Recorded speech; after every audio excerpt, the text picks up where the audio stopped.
We had hoped last evening to turn the valve that we installed on Thomaston Avenue in front of the restaurant on last night, and to allow the water to start flowing down to the east end of Waterbury. We have been able to do that. Water, starting at 8:30 last night, we began introducing water into that part of the system, and it's been working.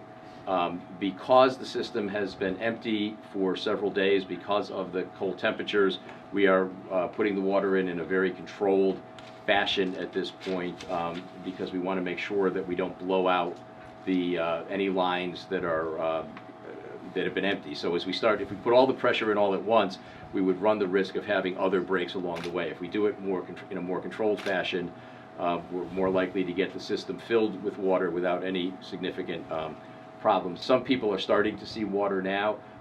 Most people, we would expect, we hope, will have water by this evening. Once the water is through the system, we can then increase the pressure to the system, and people will be up and have that pressure.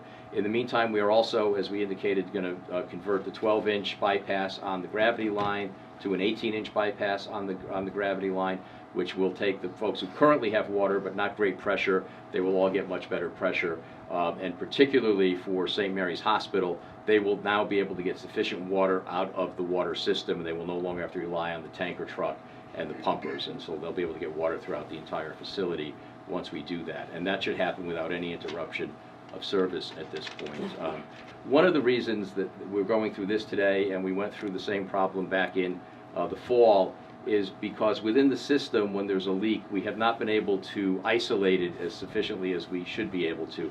A lot of these valves aren't working or aren't located in quite the right place.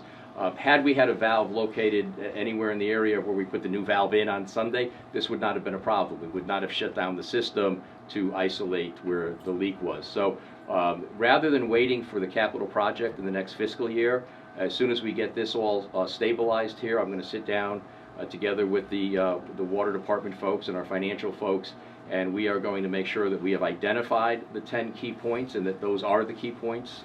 If there's more, we'll look at those as well. But make sure we've identified the key points that need these valves, and then we are going to undertake a program much earlier so that we can get going on that. If we can get these valves installed, I believe that we will have less of an issue like we've had in the last two big breaks where we have to shut down the entire system and then bring the system back. So I'm here with Denise Martinez with New Opportunities. I'm Alderman Rafael Feliciano Roman with amazing volunteers, the Department of Public Works, the City of Waterbury, the Downtown Alderman. We distributed waters at 2 North Main Street, 24 Union, and we did a downtown distribution. We as the 5th District Alderman realized, and we heard from the residents that they want water distributed downtown.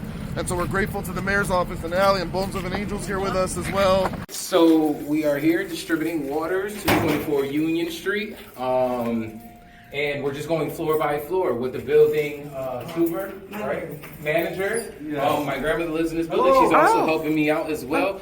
So she gave me a call, says, hey, there's a lot of people in the building that are thirsty. They don't have water to drink. So I said, say less. Went over to the Department of Public Works. The city managed to bring us a pickup truck and drop off a whole pallet of waters on it. How are you? Good.